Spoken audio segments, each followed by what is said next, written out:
Hello, audience, and I'm so happy to be back. This is Lucienne Diné, your hostess. You've probably forgotten about me because I've missed a few shows, but I'm very grateful to Councilmember Ellie Cochran for guest hosting our last show, and I hear it was really a good one. Lots of good discussion, and of course, never one to only tackle tame subjects.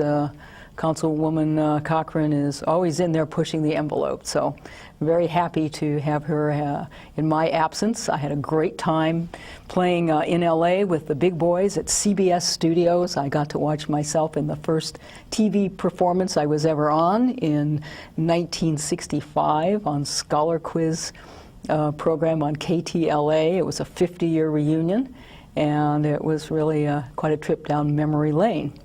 And tonight we're here to talk to a Maui visitor who started out here, 30 years ago, yes?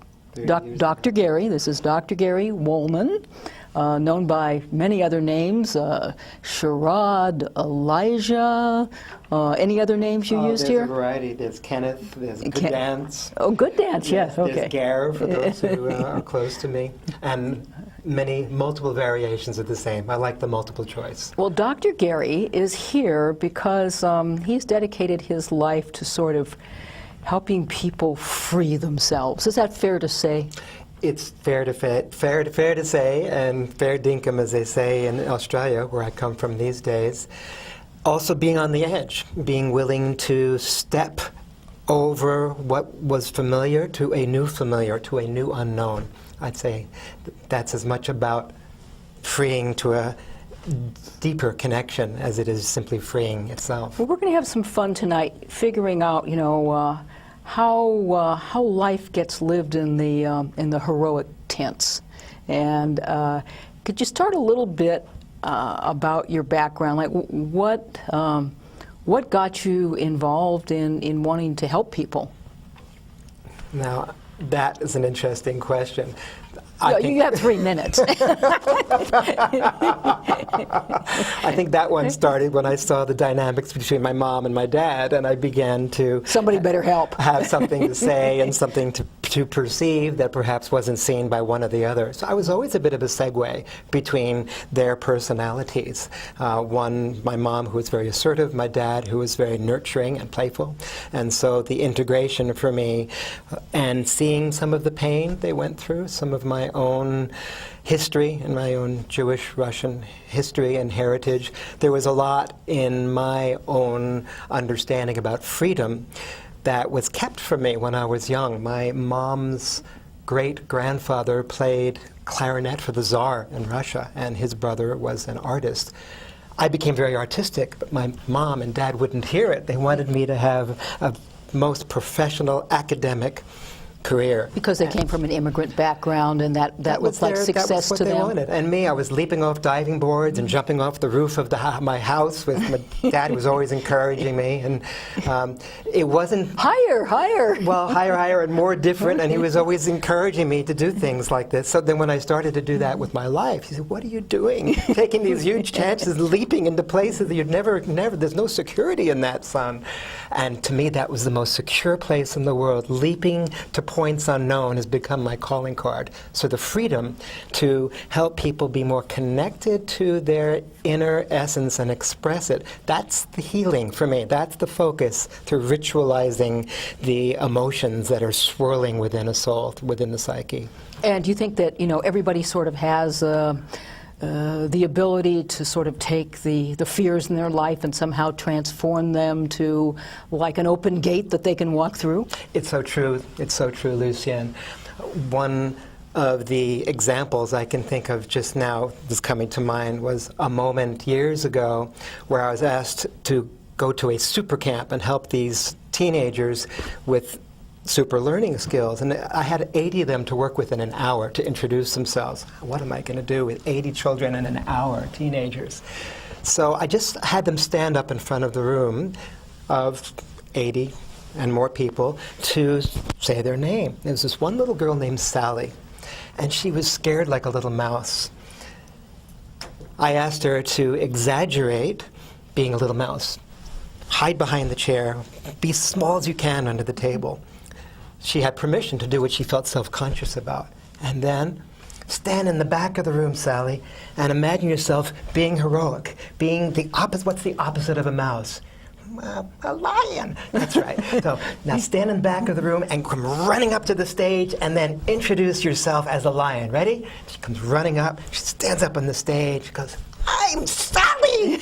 And the whole room was moved by her willing to, in a moment, move through an old image to a new story, a new legend. And it was just takes a moment. Right there in front of everybody. In front of supportive witnesses. So what did you do when you first came to Maui 30 years ago? Who were you then? What was important I was then? Charade la Charade, the court jester here in Maui in 1984. I took my earlier life in Honolulu as when I first came out as a court jester, and here I felt a greater fascination to study and to research and to embody the living legends of Hawaii as much as I could. So these are like myths and legends of the Hawaiian gods and goddesses? Exactly that. And in particular, one of the stories called Ka'ulu, the trickster, was a famous trickster.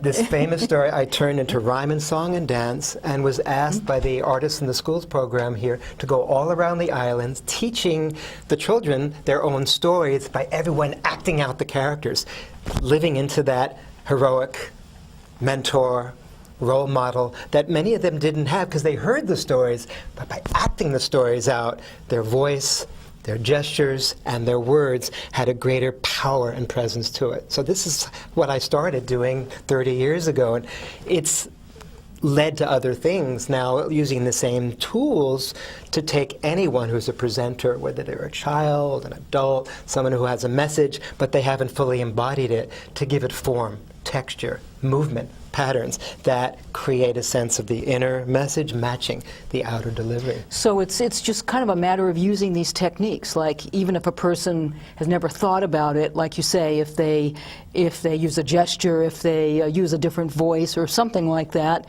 then it just brings out a whole different side of their person? That's true. I'll give you an example. Just a week ago, I was working with a presenter here in Maui who's been here for many years. And this particular person had an image in presenting to audiences. She's an accomplished presenter and presents all the time. But this particular image she's been holding is one that, since English in her case is not her native language, she has this feeling that the audiences are going to frown.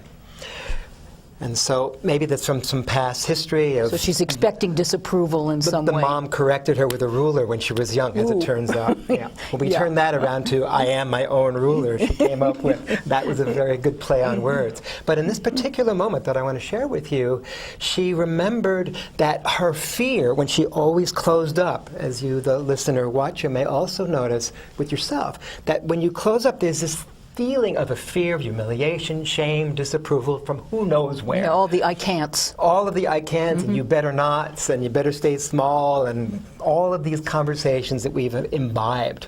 So in her case, instead of making it a problem, there's a tool I've developed called the double extreme, and here's what I asked her to do.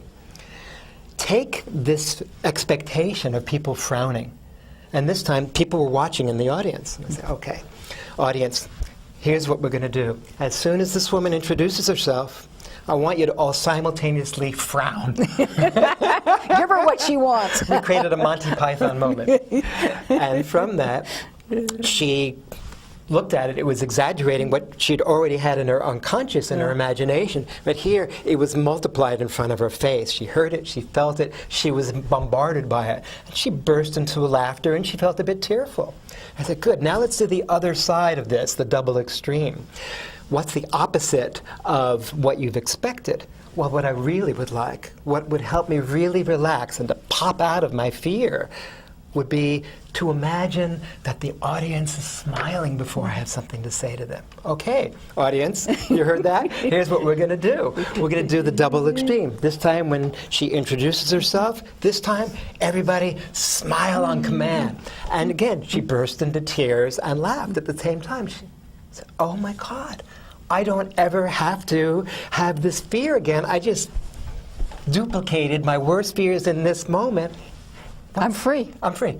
And that, Amazing. it just took a moment. Do you think jesters did this in the old days? That's why they were sort of, above the law. That they somehow could tap into this, this freedom for all in the assembled hall, where yes. people lived in fear of the king and in fear of this and in fear of that, and they were the icebreakers. A favorite topic of mine, Lucienne, because I spent many months, many years here in Hawaii, and then off to the Soviet Union where my roots were, to actually go deeper into seeing the role of the court jester over the years has always been that segue who could speak the truth and not get the head beheaded, unlike others who, if they did it in a way that wasn't a story, a ritual, a game, a rhyme, a song, a gesture of ridiculosity, if it could be heard, just like in Shakespeare's plays. Oh yeah, he got away with murder. Well, you can say that again, and that's exactly right. So this allows the one to share things in a whimsical way. For me, how it's worked, there's a particular tool, which we can talk about, where if anyone, any presenter, anyone who has anything to say can pop out of their fear bubble, often what happens is another level of connection emerges. I'll share with you a short story. Years ago, when I started getting into this level of taking the court jester to businesses and people who needed help to come out of their shell. Well, that's a brilliant idea. Well, why not? So this one man in Boston, his name was Ken. He responded to an ad I had in Lawyers Weekly saying that I help people who are in business and lawyers to deliver more lively, engaging courtroom presentations. Of course, this made your mother happy. Well, my mom was happy in the end when she saw what was actually happening. With this particular man in this particular situation, he had a new estate building business, estate planning business, but no one was purchasing his product. And this is a very good-looking man, a very athletic man, someone you would imagine who's going to say no to him? But he wasn't getting people engaged at all. Yeah, wasn't connecting. So what was it? I asked him, what is it that's in the way of you, as you, the audience, is listening to, thinking, what is in the way for me about either getting what I want or asking for what I want? Suddenly an image came to him. He said, look, when I was 12 years old, I remember my father, who was a very successful businessman, was showing me, son, this is the way to paint your father's boat. Do it just like me and you'll be okay. So little Kenny, in this one moment, decided that unless I do it like my daddy, why even bother to try? So 30 years later, here I am working with him in the room. And I asked him, what is it? If you could get behind that fear of disapproval or shame that has been in the way, what would be your key strengths before you even say a word that would infectiously, contagiously have people be engaged? And he said at first, I care a lot about people, I'm really creative, and I always find a way to get through difficult situations. Well, I've developed something called the 5S principle. It wasn't 5S enough for me. It wasn't as simple, short, strong, specific statement as he could. So say it in fewer words. And he said, who I am is worthy. What I say has value. And people are attracted to invest in me, my products, my services. And as we see from one of the slides that we can show coming up here. Let's bring our slide up here. This is the one called Self-Talk to Empower Presentations. What I had him do in this particular moment was shout that same expression. Who I am is worthy. I apologize. This isn't very big. I couldn't make it bigger, but that's all right. Yeah, I'll explain you explain it. Yeah. This is a guide, a simple guide to take people through into their own least common denominator of their essentialized self-talk. So in his case, I had him shout the expression, whisper the expression, do it in gibberish, do it in singing, do it in first person, second person. If he was a court jester himself, a herald, heralding the good news for everyone to hear, I asked him to do this with me, like you play a drum. Exactly, you know this exercise. We've done this before. And then I had him stand up and go, the good news is, he can, when he speaks, he is worthy. What he says has value, and people are attracted to invest in him. The reason I'm telling you this... It sounds so silly. You go, It's silly why at am I first. doing all these silly it's a silly things? little Yeah. exercise. Yeah. However, it's not, because by singing it, shouting it, whispering it, doing it in first person I, second person you in front of a mirror, third person he, the royal we, they, doing it in all these different ways began to encode this new program as the new default program in the muscle memory. It was so much more memorable than the old litany of, I can't get people to work with me. Now, I talked about this man for years and years. What actually happened to his business? It skyrocketed. But I didn't talk to him for about 10, 12 years, and I kept delivering this story to audiences. And a few years ago, when I spent quite a bit of time going back to the East Coast, I thought I'd better give Ken a call. Ken, this is Gary Wallman. Gary Wallman, how are you? Ken, I just want to check in with you because I've been talking about what happened when I worked with you 10, 12 years ago. I want to know, did it really make such a difference? He said, that simple little, silly little exercise you did with me, when I practice it and get into the zone, my eyes are bright and vibrant, my voice has a depth of resonance, and my vocal, visual, and verbal clues all support each other. So this is a very simple exercise. I offer to the audience, if you can write 3 key words down, that is your essence, doesn't have to be the right words, any 3 key words, and then put that into form, in sound, in gesture. Watch how much more comfortable you are than the you that was holding back before. It just takes an instant, and practice makes it perfect. so you're back here with a book. I've written a book now, My Living Legacy. Get up, stand up for your life. And Now, yes, this title seems so unlike you. oh, no, it doesn't.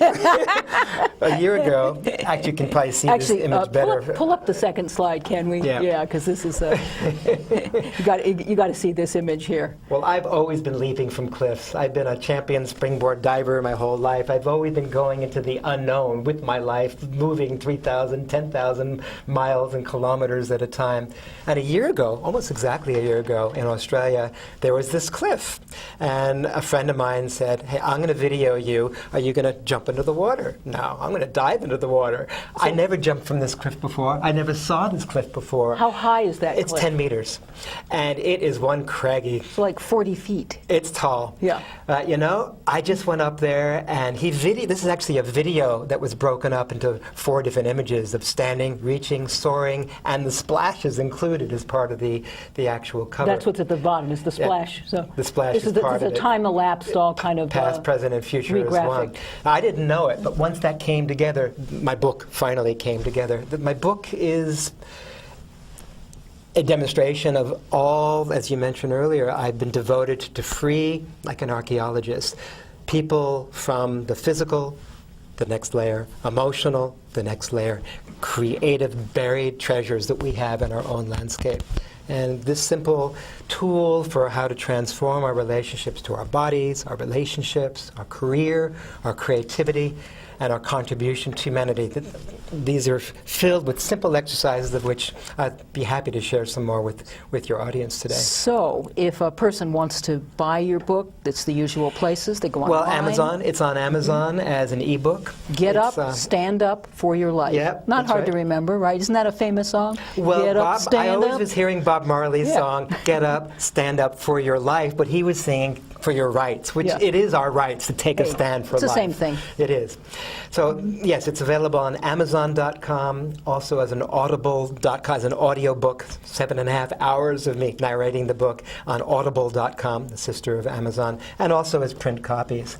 But the message is the main thing. The message is, no matter where you are in your relationship to your body, your partners, your career, your creativity, or your contribution, there are simple, streamlined tools for you to turn around an old story to a new heroic living legend. And so this idea that a person could step from their ordinary life Yeah. into kind of a heroic life, I mean, is this like, is this sort of an outgrowth of everybody feels they have to be super important, or what does heroic mean? The opposite. I'll give you an example from one of the exercises I've developed called the hero exercise. A simple exercise. Person stands in a room. Imagine yourself standing. You may be standing right now. Matter of fact, for this exercise, if you... Yeah, just everyone at home, just stand. Just stand. That's it. Yeah, and you in the back. Dr. Gary says stand. Everybody come up standing. So here's the exercise. Stand, or imagine yourself standing. If you're sitting in a car, we don't want you to be standing. I wouldn't stand for that. Don't do that. So imagine yourself standing if you're not already standing. And here's the exercise. Imagine someone in your life, whether it's a real hero, role model, mentor, someone you've seen on TV, film, politics, a pet dog, a cartoon character.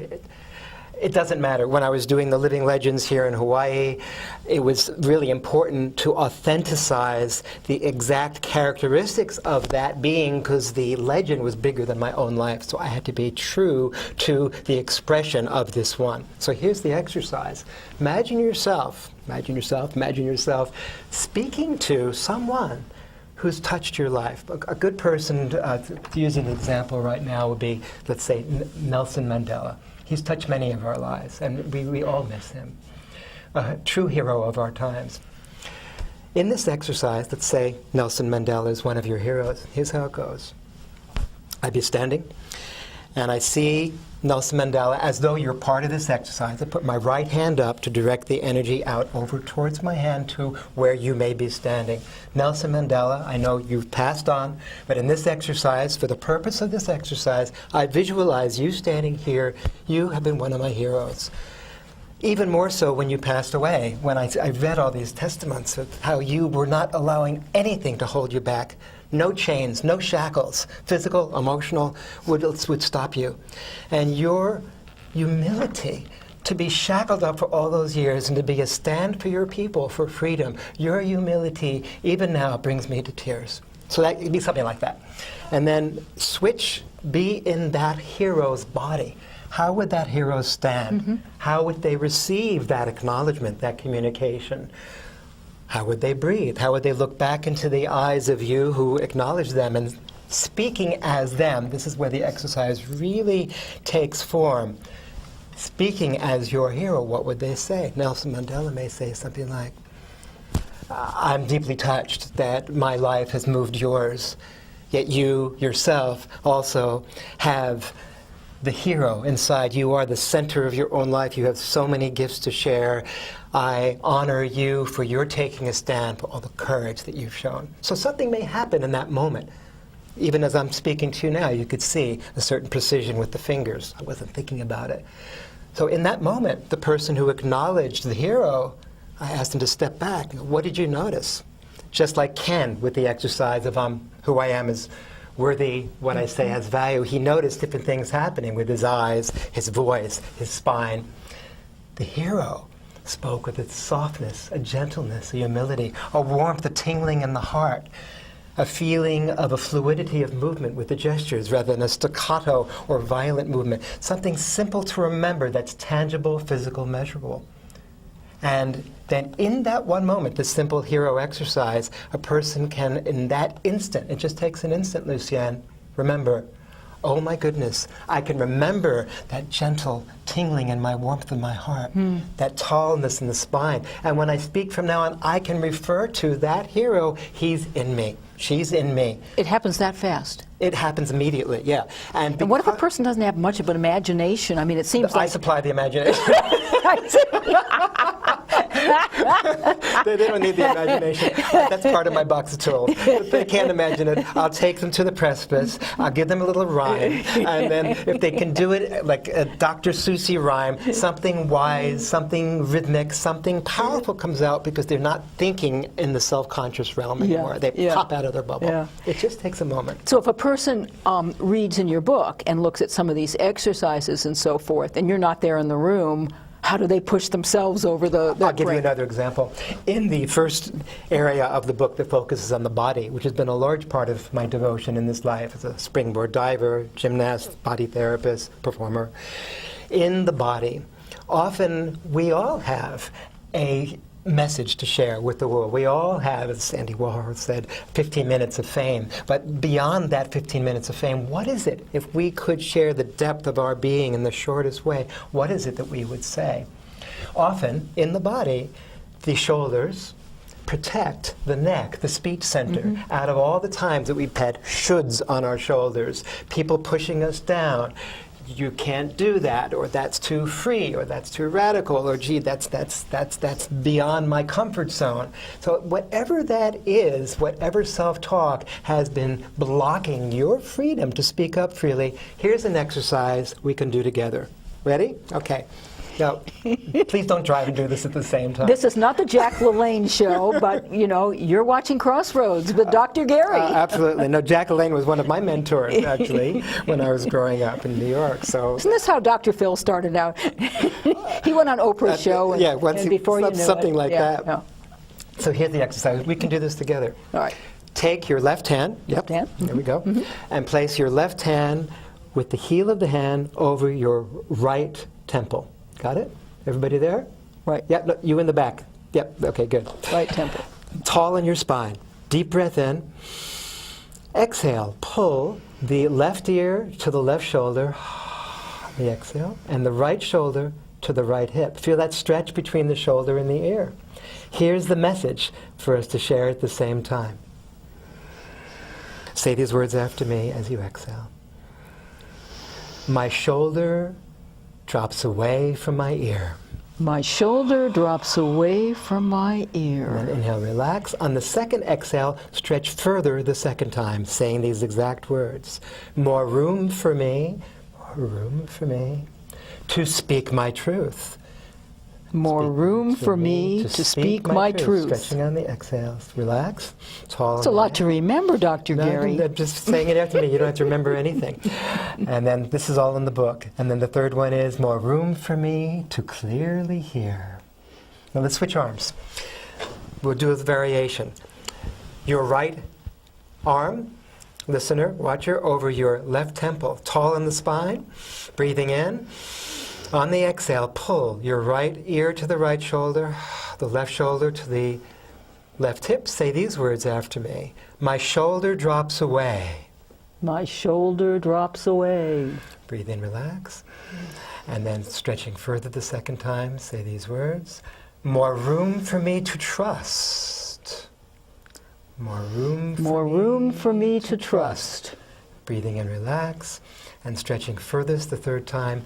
What I feel, think, do, and say. What I feel, think, do, and say. Hip, hip, hooray! Now that's the important part, because hip, when hooray. that hip, hip, hooray comes in, then we have the ridiculosity of velocity. Now, is that a word? I'm making It is up. now. It is, right. We're imaginative, we're creative here. So if you can, at this stage, take a silly little rhyme that then punctuates that self-talk. It becomes embodied in the muscle memory far more easily than it having to mean anything or even having to remember any of these words. The rhyme, the nonsense, makes sense of the multi-sensory inputs that are receiving this same message. So we say it in a repetitive way, stretching each exhale further than the time before. It's very scientific. So that's a very simple example. And so if someone just picks up your book, and so they're going to follow all these, you know, sort of suggestions in the book, and if they don't notice anything happening, do they go to your website? I mean, what do they do? There's a lot on the website. I mean, I hate to sound negative, but no, I love working with skeptics. Yeah, Bring it on. maybe someone would say, "Gosh, you know, this book sounded so good, but." You know, That's not what they tell me. Yeah. That's not what they're saying, this book is so fun to read, and it's such simple principles, and it's like you're there in your Dr. Seuss whimsical Monty Python way, delivering very powerful truths with few words that are fun, playful, exotic, and pleasurable. So there's very few words in this book. It's all words and pictures. There's lots of words, but the words are done in a ritualizing way, so there's poems, songs, practices that bring fun out of something that could be very serious. I have to give a tribute to a woman when I first moved to Honolulu in 1980, who was living here, who helped me develop one of these tools. Her name was Margot Kinnicky. She lived here when I was living here in 1980 to 82. And she developed a beautiful form, and this is in the chapter on awakening your creativity, transforming your relationship to creativity. She developed a very simple, what she called Marcane art tool. This tool is this. Imagine yourself having a problem you're dealing with, a theme you're dealing with. Take your subdominant hand, to me I'm left-handed, so I take my right hand, and on a piece of paper, just allow your hand to feel for how the question would be asked with a big solid marker. Just let yourself move without lifting the pen or the crayon from the paper. Do you think about anything while you're moving it around? The problem, the question, that's something you're dealing with. And you hold it up, and it would look like, if you could see it here, it would look like a stained glass window without any color, all the different lines. The next part of the process is to color in 1, 3, or 5 of the little spaces that are created by your lines with one color. Red, or green, whatever you're moved to do. So it becomes from your intuition, what you're moved to bring, to trust your intuition. The third step is holding that image into a mirror and drawing an outline that embodies the question that contains the form. And so it looks like some kind of an animal or some kind of a creation's been built up from this, like some kind of a border that holds this as a container. And finally, to beautiful music coming in, again with the subdominant hand, write whatever voice or message comes through. And it was a stunning process, a simple thing you can practice at home, allowing yourself to bring out a multisensory connection between line, color, word, music, and movement all together. So this is so different from what most people experience, because most people, they have a problem, you know, it circles around and around in their head, you know, it disturbs their digestion, it disturbs they're grumpy because they have these unresolved things. So you're saying that don't let these things stick in your head. Let them go into a creative process. That's exactly what and I'm they'll saying. solve themselves. I'm saying that the creative process itself always tends towards a resolution of opposites, a resolution towards some good. If there's a dialogue that you can have between a part of you that's pushing yourself down and a part of you that wants to lift yourself up, almost always a renegotiation is in order that shifts everything from the inside out in the psyche. Maybe something like this. The right side saying, I'm so tired of working all the time. I need some time off. I need to be able to take time to listen to my inner guidance. The left side may say, well, that's all fine and good, but you're so busy all the time, you never stop and allow yourself to listen. Let me give you some care and some comfort. Like today I went to the Eel Valley and spent time dancing and playing in the waterfalls all day. The right hand may then say, thank you. I have that attention. I don't have to be so busy. You take over a little bit now. More of the nurturing, and I don't have to think so much about what to say. So let's say you have a wall between you and your audience. Everybody's got some kind of a block. If someone has an imagined wall, one of the exercises I like to do in groups with people who are standing in front of a group, but there's something in the way. Select 3 or 4 people from the audience to become your wall. Well, what does it look like? Some people may say, well, it's concrete, or it's blocking me, I can't see my audience with it. Okay, good. 5 people standing between me and the cameras, let's say. And I would say to you as my audience, with the frustration, I'd love to speak with you, but I can't get through. There's a wall in my way. Now, the wall could be self-dialogue, self-criticism, could be anything at all. It's usually from within ourselves. Exactly. Yeah. So what would you do differently, I asked the person to do, with your imagination, with the wall? A person may do all kinds of things. Well, instead of it being in front of me, I'm going to put it behind me. So now I'm being backed and I can reach my audience. I can see you. The wall has been moved. To give it another job title. It's now my backer rather than my stopper. Thank you, wall. You're no longer a wall at all. I deliver my message to you with ease. Wall, come to the front hall. So it's that simple dialogue, and with something, again, using the imagination, that shifts things. I've done that exercise with people in different cities, and 2 or 3 years later, I would see the same person. And again, the person would turn to me and say, you know that silly little exercise we did with the wall? Yeah, I remember that exercise. I can't go back to the same fearful person I was before. It just, that exercise. You've ruined my life.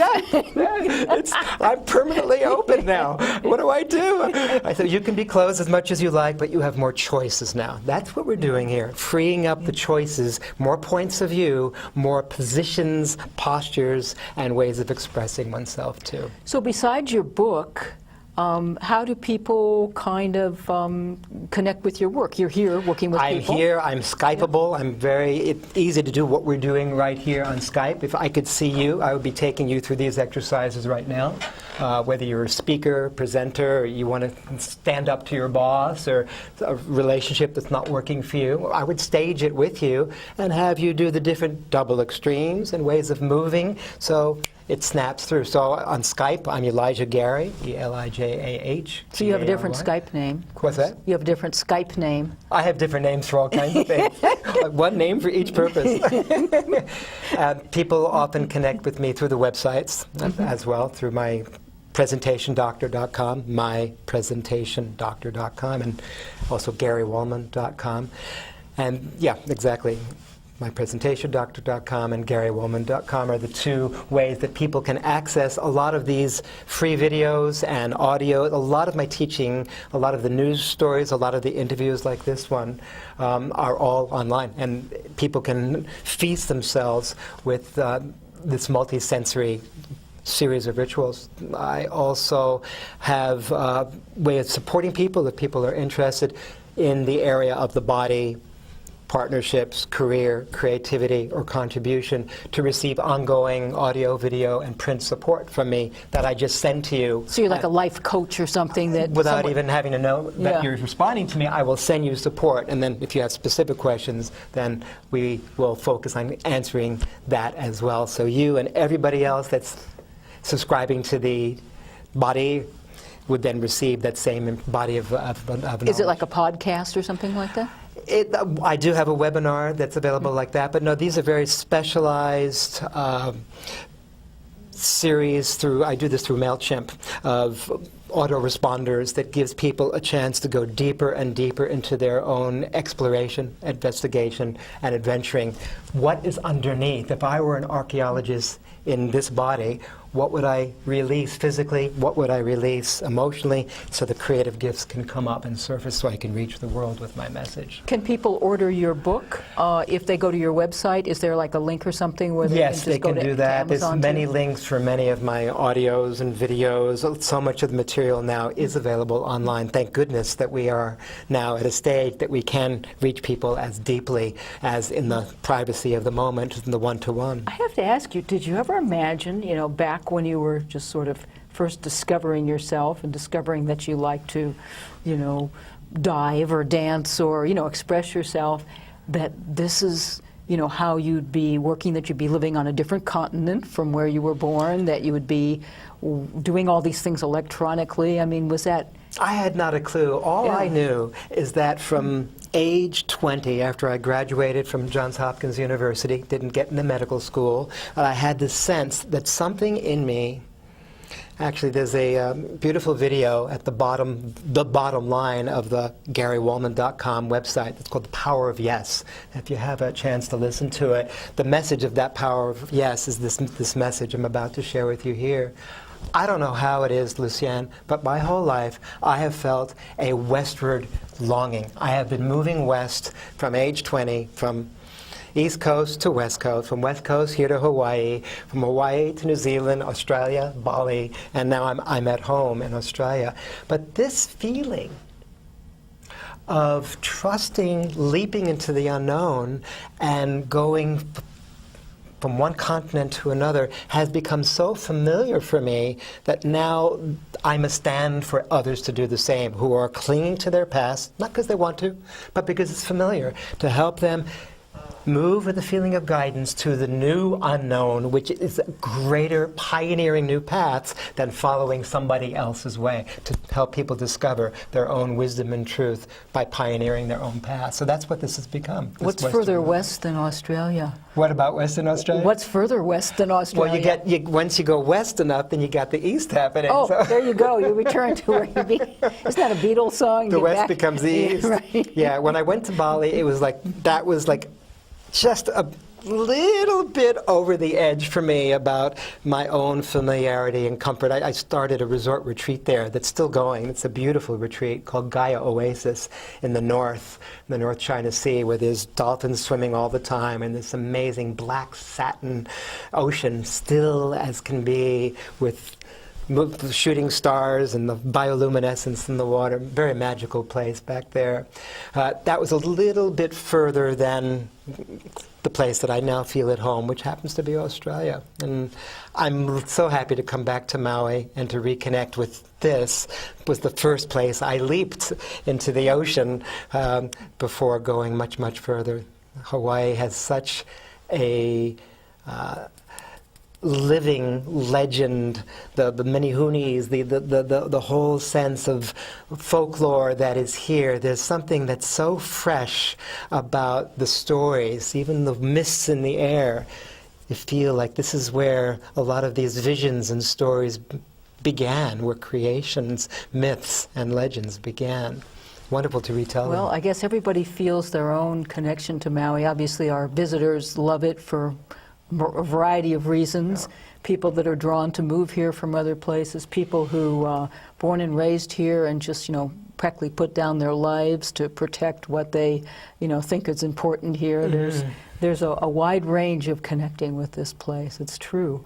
I also wondered, have you ever worked with people who were severely traumatized, like people coming home with post-traumatic stress syndrome from war zones, or people who've had very traumatic life experiences? I have. I remember one time I was doing a presentation for the National Speakers Association at a national convention in Washington, D.C., and it was the lunch break, and a woman who was about to present in the afternoon was a nurse in Vietnam.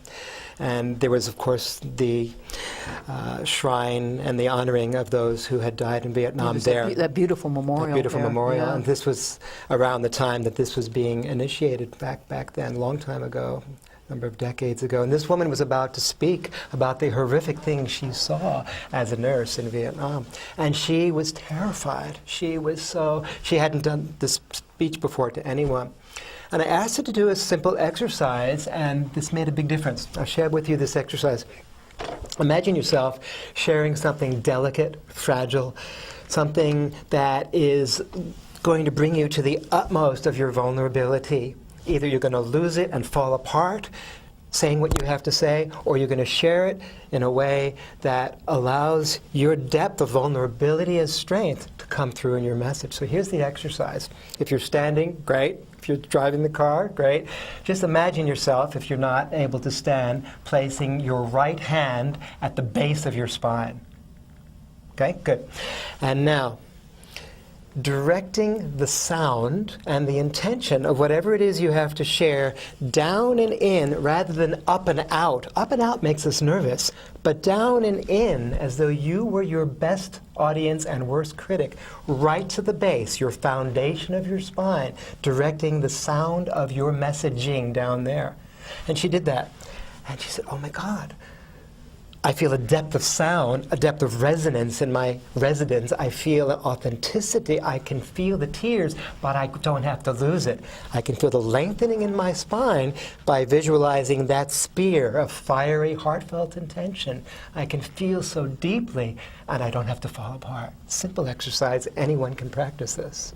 And so she was able to deliver the speech, but without falling apart. It wasn't traumatic for her to relive these experiences. A simple tool, by simply asking her to do what we wanted her sound to do, to travel to the base of her gut feelings, at the base of her spine, where her primal instincts, her depth of knowing could speak from a place of resonance, of reverberation from the base. And that simple practice shifted the focus from being nervous to creating a tone that was pleasant, a humming, a deepening, a coming down rather than a going out. And she did all this in a couple of minutes. It just takes a moment. Then the exercise becomes, how are you going to remember to go back to that place? What are you going to remember the most? Another tool that I've developed is something called the grid system. This is going to be interesting. Let's pull up to our share. last slide here. I don't know how visible it's going to be, but we can try I'll it. explain it since I made it up. This is a simple, what looks like, if we make it a little bit higher, go up a little bit higher if you can we? So we can see it looking like a tic-tac-toe. That's it, perfect. Okay. A little higher, tiny bit. Yeah, exactly. All right, there we so go. what we're looking at is a grid that I've devised that is a way for speakers to practice walking our talk, literally to walk our talk. One of the tools I developed is this grid system. As you see, there's 9 squares. They're basically 9 8.5 by 11 pages that are sent by email, and then a person can take those 9 squares and actually laminate them separately in that exact order that you see there. The audience in this particular image is underneath the word confide. As you move this image up a little bit, you see the word audience appearing there. Exactly. So here's what I'm sharing with you. If we imagine ourselves standing holographically in a place that we can take our quintessence of our presence and presentation everywhere we go, then this simple guide has often then taken a speaker to be able to connect past, present, and future, left to right or right to left. In Hawaii, I understand that the understanding about where the future is not something that's in front of you, but something that's in back of you. All these different ways we relate to time. As long as a speaker is consistent in talking about past, present, future in the same direction, whether it's left to right, right to left, front to back, back to front, then you, the audience, are able to hear the subliminal messages of meaning before I even say a word. So, if I were to share with you the real secret to what I'm sharing in this presentation, the real secret to this is creating a punctuation through gesture, through placement of the body, so what is seen is also what is heard. Then you, the audience, not only hears the message, hears the word, but sees a picture of it with the body moving through such a grid as that one that I've developed. So, like, you know, I know executives have seminars on body language. That's right. Because Yeah. there's a certain sales body language. If you're inviting someone to buy something, you're not like this, you know. Yes. You're like this. You're open and Yeah. you're drawing them Yeah. in. Yeah. Is this sort of like taking that to another This is, more Lucia, creative dimension? It is. And what's creative about this dimension is I don't care that you follow my formula. It doesn't matter to me. But it's very important to be able to be consistent in the messaging. So the simplest way I can describe this is if the past is on one side, the future's got to be on their side, the other side. So if I'm talking about the past, and before I say something, if I go back to here, what are you thinking? Oh, he's going to talk about something that happened in the past before. So there's a way to recognize you, the speaker, the presenter, the messenger, your internal, natural way of moving, not my form. Perhaps when you think about your grandma or a particular story that moved you, you feel that story over here in this field. Step into that field, tell that story in the characters that that story represents. Another story, let me make my next point. Over here I feel more of a connection to what I'm going to be delivering as my next point, moving forward to the audience. So these are things I didn't make up for everyone, but it seems as though the body, as we see our bodies, the right side, the male side, the dynamic side, is stepping out. The left side, the intuitive side, the feminine side, the nurturing side, is looking in.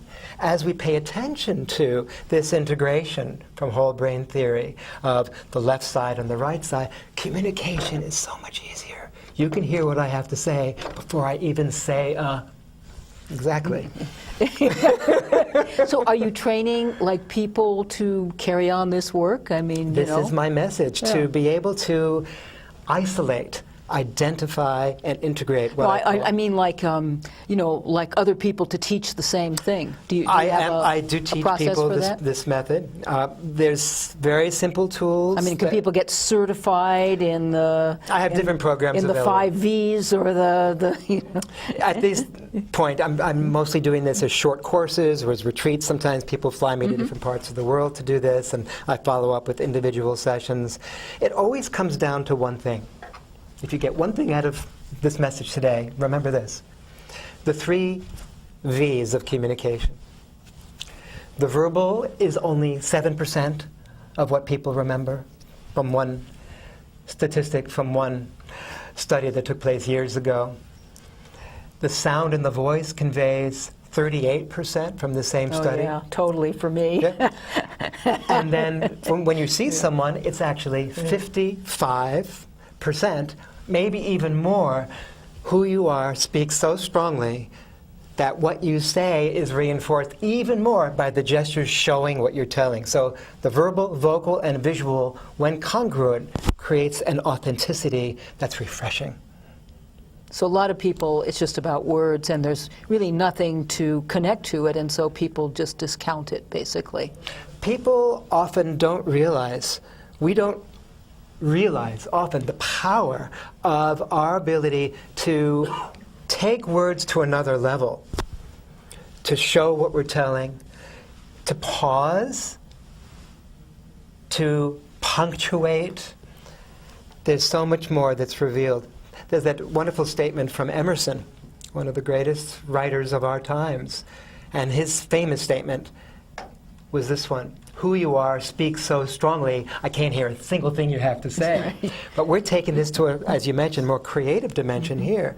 Who you are speaks so strongly, I hear even more of what you have to say, because you're combining your words, your sounds, and your gestures even more powerfully together than separate. That's the message here. The reason I brought up about Yeah. the teaching path, you Yeah. know, like sort of initiating a new generation of people who would just spread the word on these kinds of teaching, is that it just seems like in our world, so many people are so traumatized. And We are, and we're all it's- traumatized in our own unique way. Yeah. We're all traumatized in our own unique way. Something happened at some stage in our lives where we froze and have been healing that moment, been repeating that moment by duplicating that lesson in a variety of relationships until there's a pattern interrupt.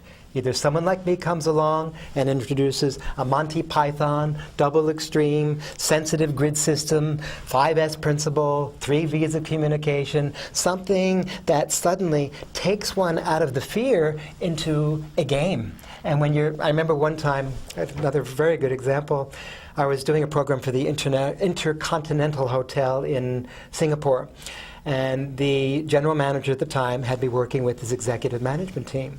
And there was a moment, which was a fun moment, where we wanted to see what would happen if a customer, a client, a guest in the hotel were to have a light bulb they wanted to have changed. What are the myriad of things that could go wrong that we can then shift the communication between the kitchen department, the front desk, and the mechanic department, all the different departments? What would be spoken? What would be said?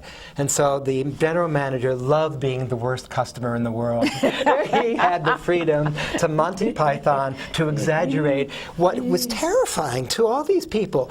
But by being in each other's different capacities, like the Saturnalia festival in Rome, where people traded roles, where the king would Yeah. be the pauper, and everyone would play the different role. By having that chance to see, feel, hear how it would be from another perspective, naturally an integration and a feeling of cooperation and harmony is restored. Why? Because that's our essence. We don't live here to fight. We fight because we're in our own way at war with ourselves. That beautiful story about the American Indian elder who talks to his little boy, and he says, "Little boy, I have a war inside." "Oh, Grandpa, what's the problem?" "I have a war. I have 2 wolves. One wants to rip everything up. One wants to love everything and make puppy piles and love everything in sight." Grandpa, Grandpa, how do you know who's winning the war? It's easy, son. It all depends which one you feed. Yeah. You heard that? Yeah. That's such a beautiful, simple illustration so of true. what self-talk, what story, what living legend, what heroic are you ready to step up to now? And where are you going to put your attention in life? That 'Cause becomes that's what further. you feed. Whatever you That's what you further feed. becomes more. It's such a simple thing. And you know, it's more important to live in the correct question than find the correct answer. If you're living in the right questions, the answers come to you. Practicing goodness, practicing innocence, practicing returning to an open slate. I'd like to leave with a couple of different expressions for you to practice. We can all say this together.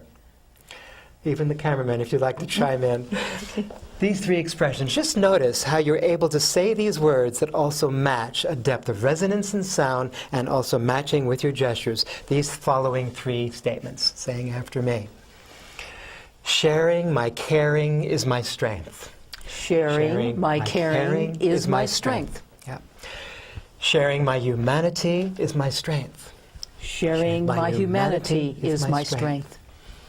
My vulnerability is my strength. My vulnerability is my strength. And that's a good place to end, where it all begins. Return to inner sense.